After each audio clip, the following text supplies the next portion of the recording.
మొదటగా మన V55 news channel చూసేటువంటి వాళ్ళు మన ఛానల్ అయితే సబ్స్క్రైబ్ చేసుకోండి.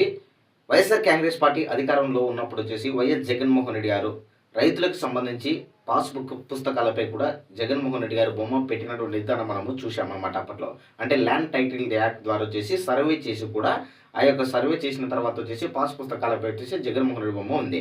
అయితే ఆ యొక్క పాస్ పుస్తకాలు ముద్రించేటప్పుడు వచ్చేసి జగన్ బొమ్మ పెట్టడంతో గ్రామ స్థాయి నుంచి కూడా రైతులు తమ పాస్ పుస్తకాలపై ఈ యొక్క బొమ్మ పెట్టడం ఏంటి అని కూడా తీవ్రంగా వ్యతిరేకత ఉన్నటువంటి విధానం మనము స్పష్టంగా కూడా చూసాము. సో అదే విధంగా దాన్ని బేస్ చేసుకొని కూడా గ్రామ స్థాయి నుంచి కూడా వైఎస్ఆర్ కాంగ్రెస్ పార్టీకి జరిగినటువంటి ఎన్నికలలో కూడా గ్రామాలలో కూడా భారీగా ఓట్ బ్యాంక్ కూడా నష్టపోయినటువంటి విధానం మనము ఎలక్షన్స్ అయిపోయిన తర్వాత కూడా వాళ్ళకి తెలిసింది.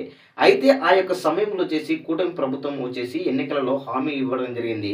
మేము అధికారంలోకి వస్తే మటుకు ఈ యొక్క ల్యాండ్ టైటిల్ యాక్ట్ని రద్దు చేస్తామా అని కూడా చెప్పడం జరిగింది. సో దాన్ని బేస్ చేసుకొని ఇప్పుడు కూటమి ప్రభుత్వం ఏర్పడి 9 నెలలు దాదాపు 18 నెలలు కావస్తుంది కదా. ఇంకా ఈ యొక్క పాస్ పుస్తకాలపై ఏంటి విచారణ ఇంకా కొనసాగించలేదని కూడా గ్రామ స్థాయి నుంచి కూడా అందరూ అనుకుంటున్నటువంటి సందర్భంలో ఇక కమిటీ ఏర్పాటు చేసి కూడా మరి గతంలో చెప్పినటువంటి విధంగానే రాజ్య ముద్రణతో వచ్చేసి ఒక పాస్ పుస్తకం మీద కూడా జగన్ బొమ్మ తీసేస్తాము అని చెప్పి కూడా గతంలో చెప్పింది. దాన్ని బేస్ చేసుకొని ఇప్పుడు ఒక పాస్ పుస్తకాల మీద కూడా మళ్ళీ సర్వేలు చేసి కూడా అంటే ఇప్పుడు ఆల్రెడీ పాస్ పుస్తకాల మీద వచ్చేసి రాజముద్ర కూడా ముద్రించినటువంటి విధానం కూడా క్లియరెన్స్ అయిపోయింది అనమాట. ఈ 2వ తేదీ నుంచి కూడా పాస్ పుస్తకాలు ఇస్తే అవకాశం ఉంది అనేది మనకు 2 వర్గాలు మనకు స్పష్టంగా కూడా తెలుస్తుందన్నమాట.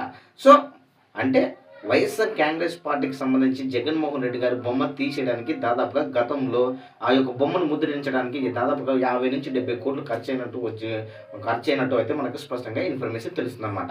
సో ఆ యొక్క బొమ్మను ఇప్పుడు తీసేసి మళ్ళీ రాజముద్రణతో ఇప్పుడు పాస్ పుస్తకాలు ఇవ్వాలి కాబట్టి ఆ 50 కోట్ల నుంచి 70 కోట్ల రూపాయల నష్టం వాటిల్లింది అనేది ఇప్పుడు అందరూ అనుకుంటున్నటువంటి విషయం అనమాట.